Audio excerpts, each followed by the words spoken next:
Hello everyone. So today we'll be discussing some doubts. Okay, previous video से कुछ questions आ रहे थे मुझे, तो पहले मैं वो डिस्कस करूँगा क्योंकि कुछ चीज़ें यार ऐसी थी पिछले वीडियो में जो शायद इतना क्लियरली जो है कन्वे नहीं हो पाई हैं। तो कोई दिक्कत नहीं है, इस वीडियो में उन डाउट्स को हम लोग रिजॉल्व कर देंगे। तो जो फर्स्ट डाउट आया था वो ये आया था कि बेसिकली जब हम लोगों ने पिछले वीडियो में एक चीज़ करी थी यार, अगर आपको पिछली वीडियो नहीं आपने देखी है तो देख लेना, आई बटन में आ रहा होगा क्योंकि ये ज़रूरी है। देखो, ऐसा हुआ था कि हम लोगों ने पिछले वीडियो में जब ये बताया था पिछले से पिछले वीडियो में कि हम लोग सी आउट जब करते हैं और ये जो ऑपरेटर होता है ये कैर स्टार के लिए ओवरलोडेड होता है। तो यहाँ पर यदि कैर स्टार होगा तो ये एड्रेस प्रिंट ना करके गार्बेज प्रिंट करेगा। गार्बेज क्यों प्रिंट करेगा वो सब रीज़न बताए थे, सारा कुछ बताया हुआ है, राइट।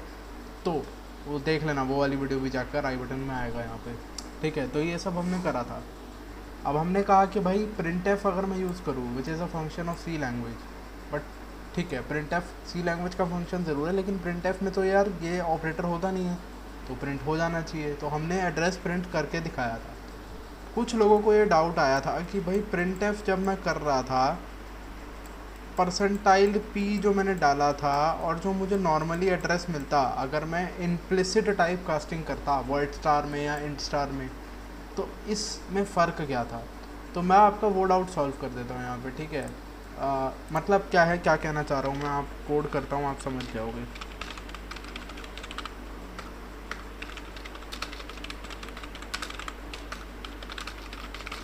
ठीक है, तो बेसिकली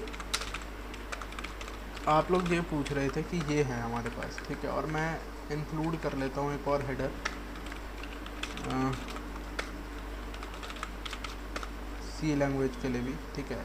तो आप मुझसे ये पूछ रहे थे कि अगर मैं इसको ऐसे करूँ cout void star and c h, ठीक है। एक बारी मैं ये करता हूँ और मैं क्या करता हूँ cout, oh sorry cout नहीं, प्रिंट एफ। प्रिंट एफ फ़िलहाल यहाँ परसेंटाइल डी डाल देता हूँ और यहाँ पर मैं क्या करता हूँ एंड सी एच डाल देता हूँ।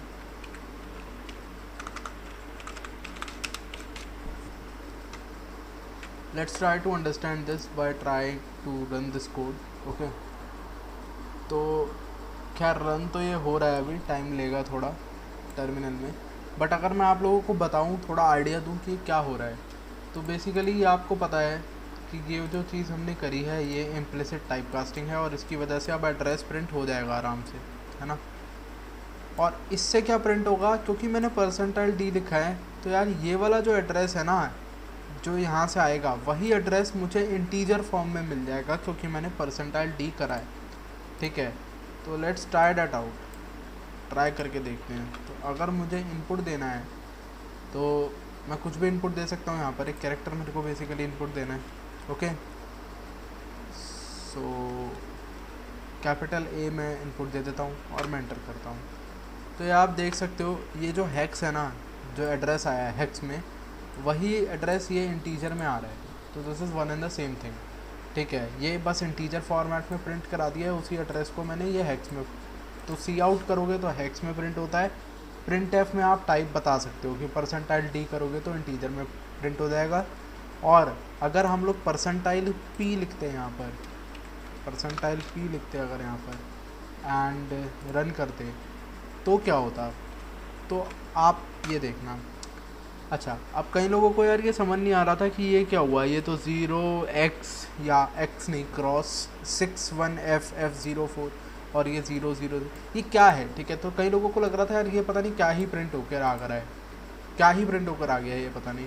तो ऐसा कुछ नहीं है, देखो ये दोनों ही तो हेक्स वैल्यू ही तो है। आप देखो ये जो दो प्लेसेस है ना, पहले की 0x हमेशा डिनोट करेगा कि it is a hexadecimal value जब आप सी आउट से प्रिंट करोगे, उसकी जगह इसमें 00 आ गया है इस वाली रिप्रेजेंटेशन में। बाकी हेक्स वैल्यू यार 6 से स्टार्ट हो रही है, 61FF04 and 61FF04 sorry 0F 61FF0F address पे ये स्टोर हुआ था और यहाँ पर भी ये 61FF0F वाले एड्रेस पर ही स्टोर हुआ है। तो पहला डाउट आपका रिजॉल्व मैंने कर दिया है कि परसेंटाइल पी मतलब प्रिंट एफ से और जो इम्प्लिसिट टाइप कास्टिंग करते हैं उससे कहीं अलग अलग एड्रेस तो नहीं आ रहे यार? अलग अलग क्यों आएंगे? खुद दिमाग लगाओ ना, अलग अलग एड्रेस क्यों आएंगे? अलग अलग एड्रेस नहीं आएंगे, ठीक है। मैंने आपको बोला था कि ये एग्जैक्ट ये जो लिखा हुआ है ना 0x61FF0F, अगर आपको ये चाहिए तो आप ये जो है प्रिंट एफ से प्रिंट नहीं करा पाओगे, ठीक है। करा सकते हो आप, उसका भी एक तरीका होता है वैसे, परसेंटाइल एक्स समथिंग कुछ होता है। देखो दो चीज़ें होती हैं, एक परसेंटाइल कैपिटल एक्स होता है और एक परसेंटाइल स्मॉल एक्स होता है, ठीक है। पर आपको यार वो सब चीज़ें जानने की ज़रूरत इतना नहीं है, आपको बस ये समझना है कि अगर हम वो एग्जैक्ट हेक्साडेसिमल वाला प्रिंट कराना चाहेंगे ना तो वो नहीं, क्योंकि देखो ये परसेंटाइल एक्स जो होता है ना ये कभी कभी क्या होता है कि 32 बिट ऑपरेटिंग सिस्टम अगर आपका है तो ये काम सही से कर जाएगा, 64 बिट ऑपरेटिंग सिस्टम है तो ये एरर देगा, मतलब गलत आंसर देगा, एरर नहीं देगा गलत आंसर देगा। तो ये सब हमें यूज़ नहीं करना, ठीक है। हमारे पास में दो ही चीज़ें हैं, परसेंटाइल पी है प्रिंट एफ से अगर हेक्स में प्रिंट कराना है, या फिर डायरेक्टली इम्प्लिसिट टाइप कास्टिंग है। तो वो जो छोटे लेटर्स में आ रहा था ना, स्मॉल लेटर्स में एफ आ रहा था और 0x करके लिखा हुआ आ रहा था, मैंने आपको ये बोला था कि प्रिंट एफ से आप ऐसा प्रिंट नहीं करा सकते। और क्यों नहीं करा सकते? क्योंकि एंड ये रेफरेंस ऑपरेटर जो होता है एम्परसेंट, ये सी लैंग्वेज में नहीं होता है। तो सी लैंग्वेज में क्योंकि ये ऑपरेटर ही नहीं है तो इसको प्रिंट कराने के केसेस उसमें हैंडल्ड नहीं है, ठीक है। पर एग्जैक्ट हेक्स वैल्यू आप प्रिंट कर पा रहे हो, बस अपर केस लोअर केस का ही तो फ़र्क आ रहा है, ठीक है। वो एग्जैक्ट हेक्स वैल्यू ही आई। जब आप परसेंटाइल पी से कराओगे तो अपर केस में आ रही है, एफ वगैरह जो है वो अपर केस में आ रहे थे, जब आपने इम्प्लिसिट टाइप कास्टिंग से कराया तो नॉर्मल जैसे आता है लोअर केस में वैसे ही आ रहा था। तो पहला डाउट रिजॉल्व हो गया। दूसरा, मुझे किसी ने कहा कि एग्जैक्टली यार वो जो मेमोरी लीक है और गार्बेज कलेक्शन है, ठीक है, मतलब कमेंट आया हुआ था, मेरे को नाम नहीं याद आ रहा, उन्होंने कहा था कि गार्बेज कलेक्शन एक्सप्लेन कर देना। तो देखो एक्चुअल में मैंने नाम वहाँ पर गार्बेज कलेक्शन का ले लिया था क्योंकि इट इज़ समवॉट रिलेटेड, पर बहुत ज़्यादा रिलेटेड नहीं है। गार्बेज कलेक्शन क्या होता है, पहले मैं आपको ये बता दूँ कि जब आप कुछ भी मेमोरी में बनाते हो तो वो आप स्टैक मेमोरी में बना सकते हो या फिर आप हीप मेमोरी में बना सकते हो। ये चीज़ आपको मालूम होगी, ऑलरेडी मालूम होगी, नहीं मालूम है तो एक बार C++ बेसिक थोड़ा सा डायनेमिक मेमोरी एलोकेशन नाम का कंसेप्ट होता है वो पढ़ के आ जाओ, समझ जाओगे, ठीक है। चलो मैं समझा ही देता हूँ। स्टैक में क्या बेसिकली क्या है, स्टैक मेमोरी वो है जैसे अगर आपने इंटेक्स करा, इंटेक्स बनाया ये नॉर्मल, बस दैट्स इट, तो ये क्या होगा, ये स्टैक मेमोरी में बनता है। स्टैक मेमोरी क्या होती है? स्टैक मेमोरी एक स्टैक की तरह होती है, स्टैक डेटा स्ट्रक्चर जो होता है ना हमारा उसी की तरह होती है, ठीक है। तो यहाँ पर बेसिकली एक बॉक्स बन गया, इसका नाम x है, इसके अंदर कुछ भी स्टोर्ड है, जब आप सीन करके मान लो फाइल स्टोर करवाया और इसका कुछ भी एड्रेस है। तो अगर मान लो मेरे पास में एक फंक्शन था और मैंने फंक्शन के अंदर x बनाया था, तो जैसे ही फंक्शन टर्मिनेट होता है ये x की वैल्यू डिलीट हो जाती है। This is called the concept of call stack. Call stack क्या होता है कि भाई स्टैक मेमोरी में से वैल्यूज़, मतलब जब फंक्शन को आप कॉल करते हो तो स्टैक में किस तरीके से वैल्यूज़ पुश पॉप होती हैं, किस तरीके से वैल्यूज़ क्रिएट और डिस्ट्रॉय होती हैं स्टैक मेमोरी के अंदर, तो वो कंसेप्ट ऑफ कॉल स्टैक कहलाता है, ठीक है।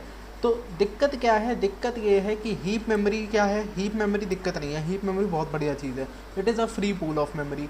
ये फ्री पूल ऑफ मेमोरी होती है और क्या कर सकते हो आप इसमें मतलब जैसे अगर कोई आपको साइज़ का एरे बनाना है, लेट से आपको 10 साइज़ का एरे बनाना है, भाई स्टैक मेमोरी तो छोटी सी है, ठीक है, स्टैक मेमोरी है छोटी सी, आपने लेट से कुछ एक एग्जांपल ले रहा हूँ मैं, सिर्फ 3 MB की स्टैक मेमोरी है, सिर्फ एक एग्जांपल ले रहा हूँ, मुझे नहीं पता कितने MB की है, ठीक है, 3 MB की है मान लो। अब फंक्शंस आपने बनाए जिसमें वेरिएबल्स थे, फंक्शन टर्मिनेट होते ही वो डिस्ट्रॉय हो गए कुल मिला के, लेकिन आपने देखा कि 2.5 MB यूज़ हो चुका है। अब मेरे को एक और फंक्शन बनाना है, उस फंक्शन के लिए मेरे को 1 MB मेमोरी चाहिए। क्यों? क्योंकि मैं उसमें लेट से 100 साइज़ का तो एरे ही डाल रहा हूँ, ठीक है, 100 साइज़ का तो मैं उसमें एरे डाल रहा हूँ, तो ऐसा है।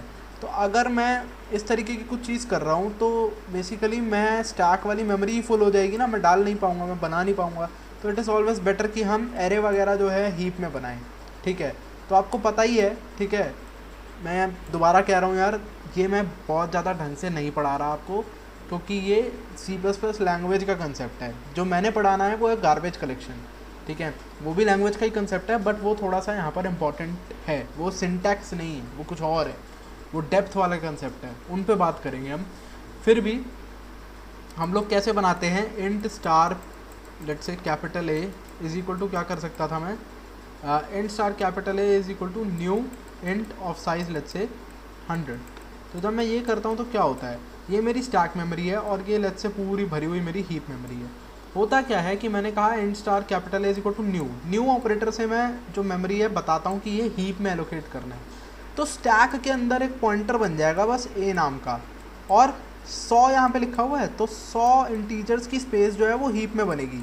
पॉइंटर स्टैक में बनता है, 100 इंटीजर्स की स्पेस हीप में बनती है, और ये इसके फर्स्ट मतलब 0th इंडेक्स पर जो है पॉइंट कर रहा होता है, और 0th इंडेक्स का एड्रेस इसके पास स्टोर्ड होता है। ठीक है, दिस इज़ व्हाट हैपन्स। ठीक है, जब आप हीप मेमोरी में मेमोरी को एलोकेट करते हो तो ठीक है। तो इम्पॉर्टेंट क्या है यार, इम्पॉर्टेंट जो गार्बेज कलेक्शन का कंसेप्ट है वो क्या कहता है। देखो बेसिकली गार्बेज कलेक्शन का कंसेप्ट ये कहता है कि मान लो आपके पास में एक फंक्शन था, ठीक है, आपके पास में कोई फंक्शन था, मेन फंक्शन ही है, मान लो मेन में ही आप लोगों ने मान लो हीप में कोई मेमोरी एलोकेट करी। देखो होता क्या है ना, चलो रुको, मैं तुम्हें एक चीज़ बताता हूँ। जैसे अगर आप एक फ़ंक्शन बनाते हो ना, एक फ़ंक्शन बनाते हो तो आपको ये बहुत पहले ही लोगों ने बता दिया होगा कि बेटा जैसे ये फंक्शन ख़त्म होगा, वैसे ही क्या होता है कि इसका जो बनाया हुआ वेरिएबल है वो मिट जाता है। अगर मैं सिंपल भाषा में बोलूँ, लेट से मेरे पास एक था फन इंट एक्स, ठीक है, int x void fun int x, let say ये इस तरीके का फंक्शन था, और इस फंक्शन में कुछ नहीं था, बस लिखा हुआ था सी आउट एक्स। ठीक है, बस मान लो ऐसा फंक्शन था। तो ये मेरा स्टैक है, इसके अंदर एक्स बना, जो भी यूज़र ने वैल्यू डाली वो इसमें थी, ठीक है, इसका अपना एड्रेस था and all that. X print हो गया, लाइन ख़त्म, फंक्शन टर्मिनेट। जैसे ही फंक्शन टर्मिनेट तो ये वाली वैल्यू डिलीट, ये स्टैक में नहीं है, ये ख़त्म हो गया बस। तो होता क्या है यार कि स्टैक मेमोरी में जो भी कुछ है ना, जो भी कुछ स्टैक मेमोरी के अंदर है वो ऑटोमेटिकली अपने स्कोप के हिसाब से कि भाई वो ग्लोबल है या लोकल है, अपने स्कोप के हिसाब से डिलीट हो जाता है। तो मेमोरी डी एलोकेट मुझे नहीं करनी पड़ती, वो हो जाती है। हीप मेमोरी में मैं कुछ भी बनाऊंगा तो उसको मुझे ही डी एलोकेट करना पड़ेगा, उसको करना पड़ेगा। अगर मैंने एक एरे बनाया 100 साइज़ का हीप मेमोरी के अंदर, ठीक है, फ्री पूल ऑफ मेमोरी ज़रूर है लेकिन है तो वो भी लिमिटेड ही, ठीक है, फ्री पूल ऑफ मेमोरी ज़रूर है लेकिन है तो लिमिटेड ही ना। तो अगर मैंने एक एरे बनाया, एक बहुत बड़ा एरे बनाया और मैंने उसको यूज़ कर लिया, अब क्योंकि मैं उसको यूज़ कर चुका हूँ, मेरा इसका काम हो गया है, तो मेरी जिम्मेदारी बनती है कि मैं इसको डिलीट मार दूँ। ठीक है, क्यों ज़रूरी है डिलीट करना, ज़रूरी क्यों है? इसलिए नहीं कि भाई हीप को भी हमने खाली रखना है, नहीं, क्योंकि वो फ्री पूल ऑफ मेमोरी है, लिमिटेड ज़रूर है पर है तो फ्री पूल, बहुत कुछ है उसमें, बहुत मेमोरी है उसमें। दिक्कत ये आती है यार कि कई बारी प्रोग्राम में क्या होता है, मैंने ये वेरिएबल बनाया, अब इसका पूरे प्रोग्राम में काम ही नहीं है, तो मैं क्या करूँ इसको रख के? ये मेमोरी वेस्ट ही तो कर रहा हूँ मैं इसको रख के करूँगा क्या? मैं इसको वेस्ट कर रहा हूँ। तो इट इज़ वेरी इंपॉर्टेंट कि मैं इस मेमोरी को डिलीट कर दूँ, वरना तो ये पड़ी रहेगी, ये पड़ी ही रहेगी जब तक आप इसको डिलीट नहीं करोगे। ये भाई साहब बन गया है, ये मेमोरी में जाके फिक्स हो गया, ये हटेगा नहीं।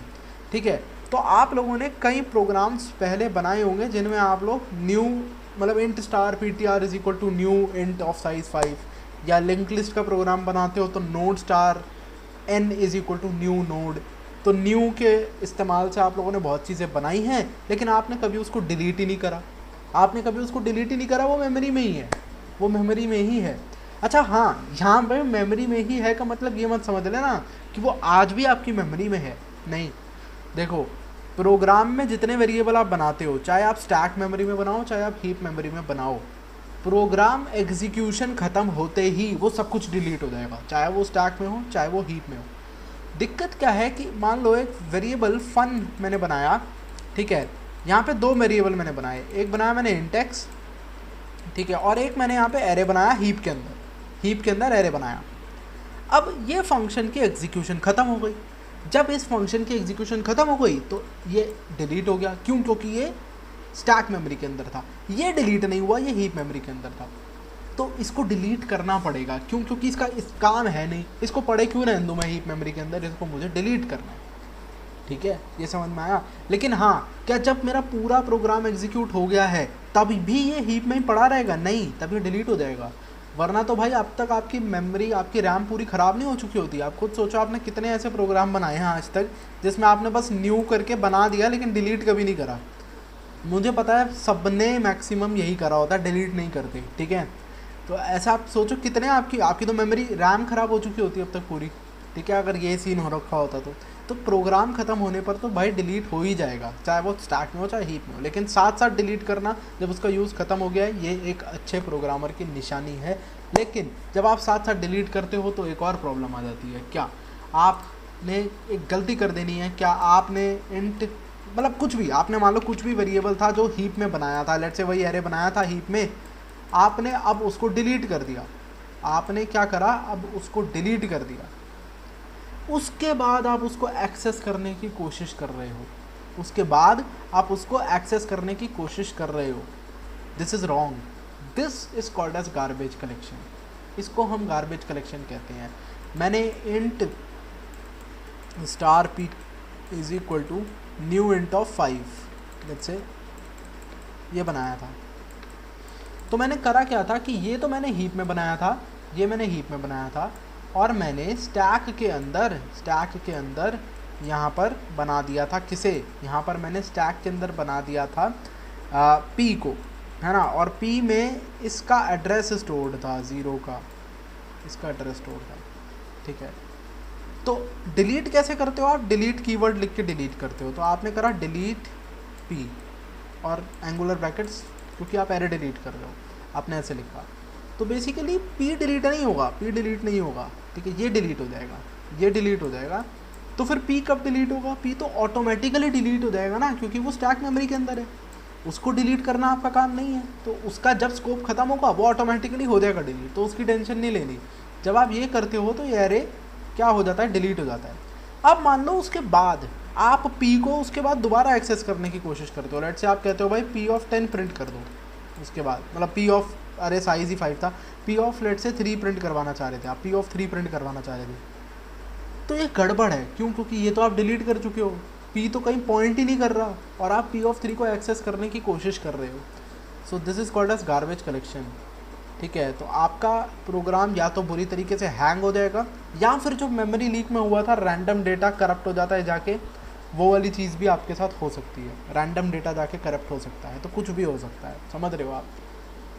तो वैसे मैंने जितना नोटिस करा है वार्निंग आ जाती है एक, क्या एरर आ जाता है कि भाई आप डिलीट कर चुके हो, आप उसको एक्सेस नहीं कर सकते, ठीक है। किस में आता है, जावा में आता है, सी प्लस प्लस में नहीं आता, सी प्लस प्लस में नहीं आता, ठीक है।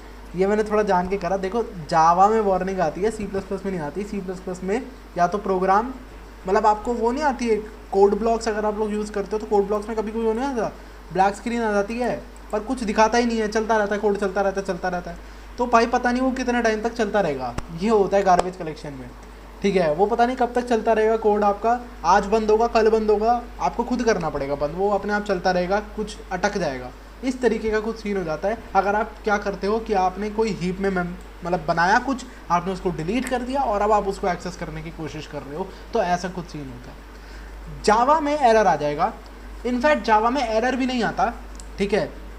देखो जावा में थोड़ा बहुत डिपेंड करता है यार, आईडी टू आईडी डिपेंड करता है, बट बेसिकली जावा में क्या होता है, जावा में गार्बेज कलेक्शन करी होती है बहुत अच्छे से। जावा में क्या करता है कि अगर ऐसा कुछ है ना तो वो इसको ऑटोमेटिकली नल बना देगा।